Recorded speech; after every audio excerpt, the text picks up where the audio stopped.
Federal Train Plus Protect, we have our 40 Smith & Wesson versus our 357 Magnum versus our 9mm.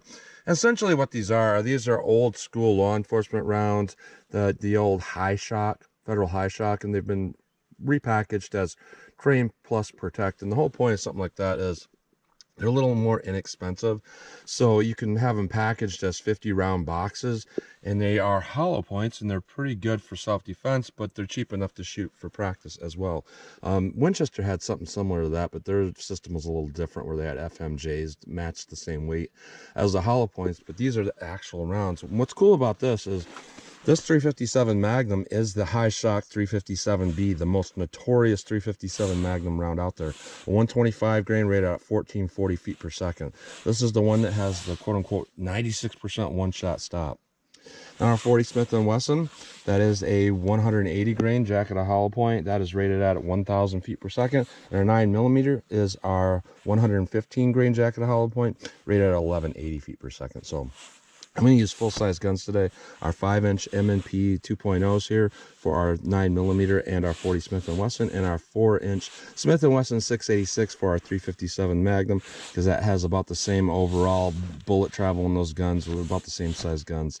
So this should be a really fair comparison in that regard. So I'm going to go through the chronograph, see what kind of velocity and accuracy I get at the same time. Then I'm going to do my 10% clear ballistic test. I'm going to do plain clear ballistics with no denim or anything like that on there, just to kind of see what our best possible case scenario is, or what's the potential of these rounds. And after that, after 3 inches of clear ballistics, I'm going to have a 1/4 inch medium density fiberboard to represent hitting ribs or sternum, and 4 layers of denim up on the front of that, and that'll give more of our real world simulation test. And after that, I'm going to shoot up my steel silhouette from various distances. So let's get started with this test. All right, first up we have our 9mm rated at 1180 feet per second. I'm about 5 yards from the target, 4 yards from the chronograph. Let's see how close we get to 1180 and my 5-inch M&P here. 1183, 1158, 1158, 1168, 1165. So for being rated at 1180, and this being a full 5-inch pistol, which is a lot longer than typical, that's not necessarily that good. 40 Smith & Wesson rated at 1,000 feet per second. Let's see what we get with this. 998, 1009, 1017, 1013, 995. So about right with that. Let's try our 357 Magnum now. All right, 357 Magnum rated at 1440 feet per second. Let's see what we actually get.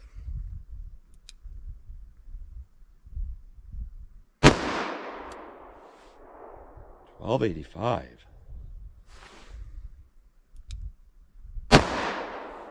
1357. 1275. 1293. 1337. So, I've tested, the 357B in a little bit different variety, and we were getting closer to 1450. So this is really slow compared to what it should be. I don't know if it's just this lot, but either way, that's what we're getting with that. So let's try our ballistics gel block with all these and see what we get. All right, plain clear ballistics, our best case scenario, 9mm. Let's try our 40 Smith & Wesson. Let's try our 357 Mag. 357 Magnum. Let's go take a look.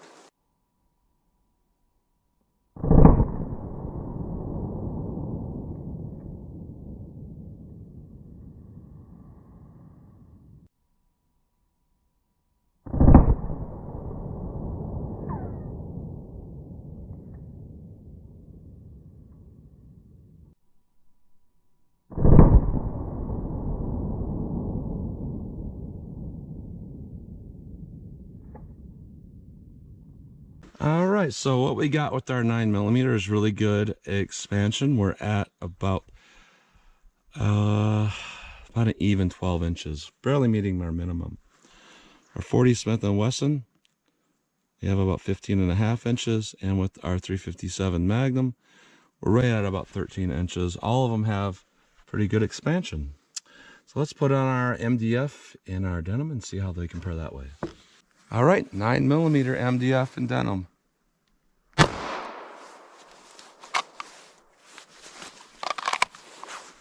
40 Smith & Wesson. Let's try 357 now. 357 Magnum. Let me put one more 357 up higher because it's really close to that channel of the 40. Oh, let's go take a look.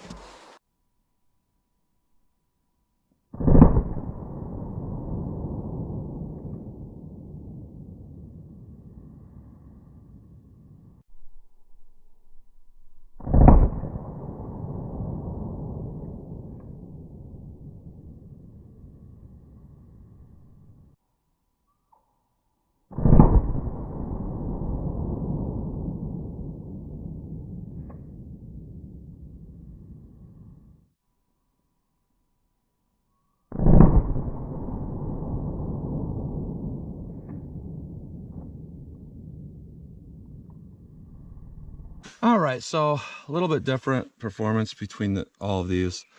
Our 9mm, once we hit that denim and MDF, we got no expansion. Went up to about 26.25 inches. Our 40 Smith & Wesson actually did quite well. It's kind of behind one of these 357s here. But what we got is right at about 18.25 inches, and that's pretty typical after going through MDF and denim. And we still got expansion. That's impressive.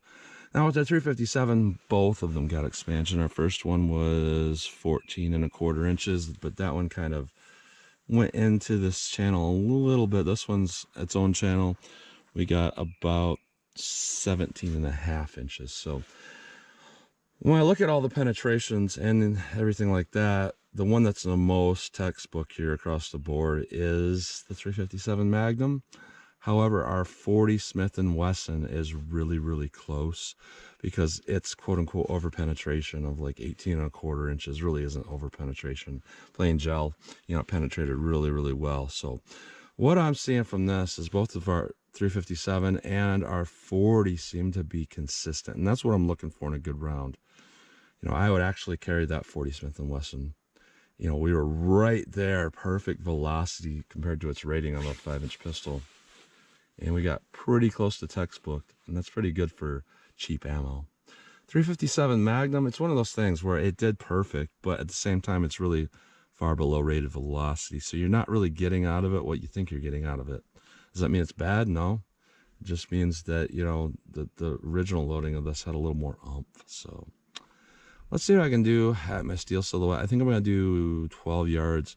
I want to see what kind of practical, you know, follow-up shots I can get with something like this, with these rounds, and see if there's really a noticeable difference. All right, 12 yards from the target, 9mm. Let's see how this feels for me.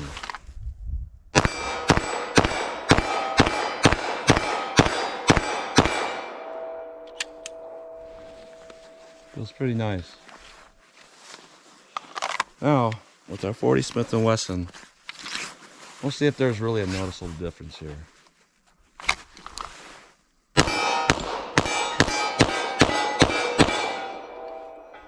Yeah, I did pull one, just anticipating that recoil a little bit there. Just a tad more recoil. 357 mag, let's see how this does. I have to slow it down just a little bit, but pretty effective. Let me back it up a little. All right, 25 yards from the target. Just want to see what kind of practical accuracy I can get here. 9mm.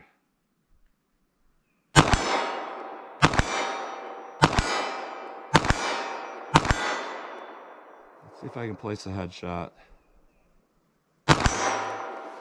All right. I'm gonna do that same thing with our 40. See how this feels for me.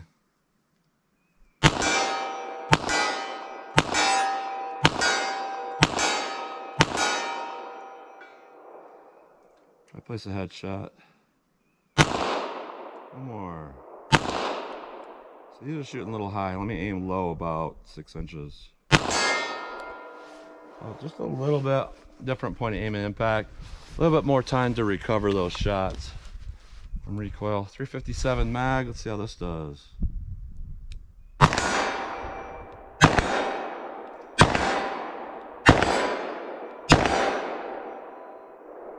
for headshot.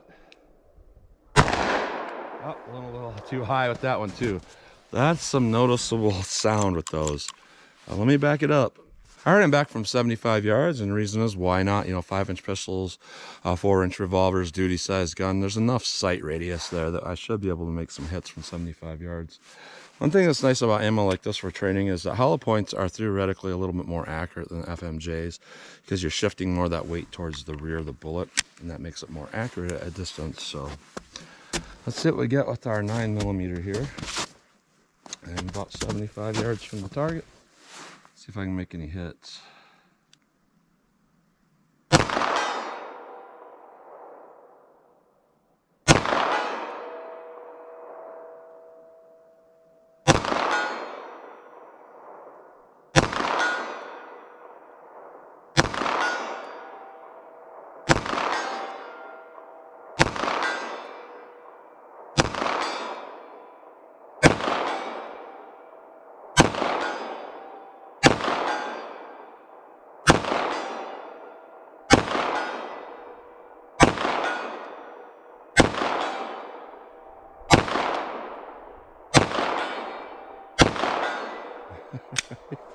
I don't think I've ever made a full magazine, but that's pretty close.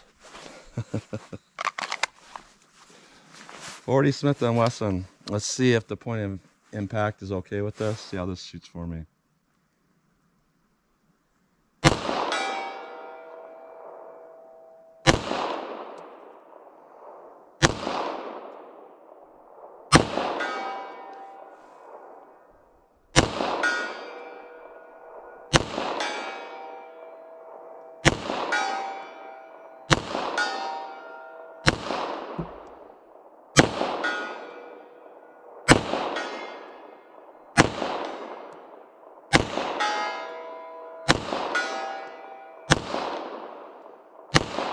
Wow. The latter misses were me just kind of pulling those shots. The first few misses there, they were shooting high out of this gun for me. So I started aiming really low on the target and made quite a few hits. So 357 mag. Just gonna aim center mass and see where these hit.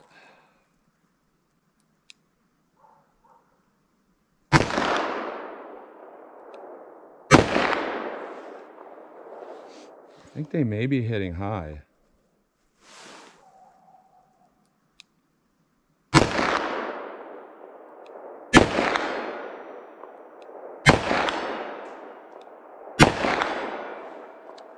All right, maybe that was just me. So let me run some more here.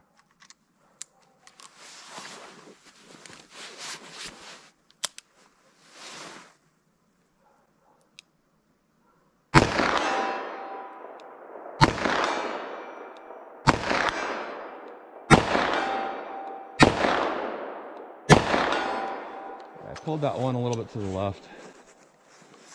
Felt it as it happened.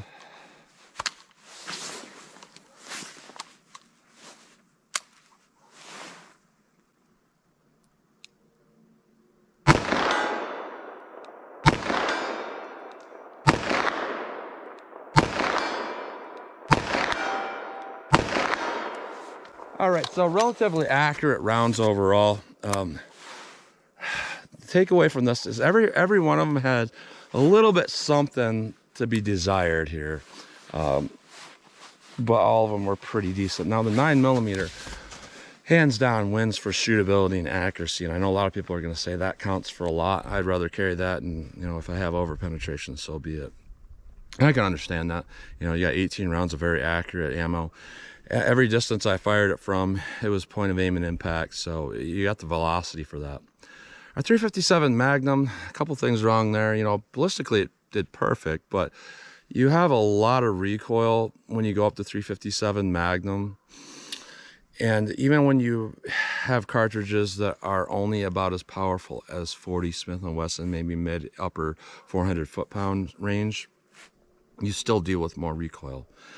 So what you really want on a 357 Magnum is for it to get its 1450 feet per second, because the recoil going up that much more, velocity isn't really any more. It just has to do with the powder capacity. The powder capacity, even in a low performing round like 1250 feet per second, is still pretty high, and you still have to deal with that recoil. So if you're going up there at this range, you want it to hit that 1450 feet per second. So overall, with the 357 mag, it did its job, and ballistically it was perfect. But you know, you're just not getting all that you could get for the amount of recoil you're dealing with. But doesn't mean it's a bad round. Now, our 40 Smith & Wesson, I'm going to say overall it's the most balanced here, with performance to accuracy, shootability, and all of that. You know, I think some of the shots I missed were on me up close, and well, one of the shots I missed. And at distance here, that's just a different shift of point of impact, because it's a little slower. And when you fire that gun, there's a little possibility that the muzzle's rising before the bullet is leaving. So it's already on its way going a little bit higher before it comes back down. But in all practical sense, you know, 75 yards, you're not going to be shooting from that far. So I'm going to say the one that impresses me the most, you know, because the 357 didn't really impress me. Yeah, it's a semi-jacketed hollow point. It's going to do what it's going to do. It did a good job. The 9mm doesn't impress me. You know, I could tell just by the design of the hollow nose that while it's reliable, it might not get good expansion. The 40 Smith & Wesson, that is performing as good as like a Federal HST or Spear Gold Dot. Yeah, except for, you know, it's not going to defeat hard barriers as well. But as far as a general self-defense round, that's pretty impressive to be about as good as anything else. And being a 180 grain to expand is, you know, it's hard to find sometimes with 40s. So our 40s are our winner. Our 357 is still good. Our 9mm is still pretty good. So that's what you get today. So as always, comment, share, and like. And thanks for watching.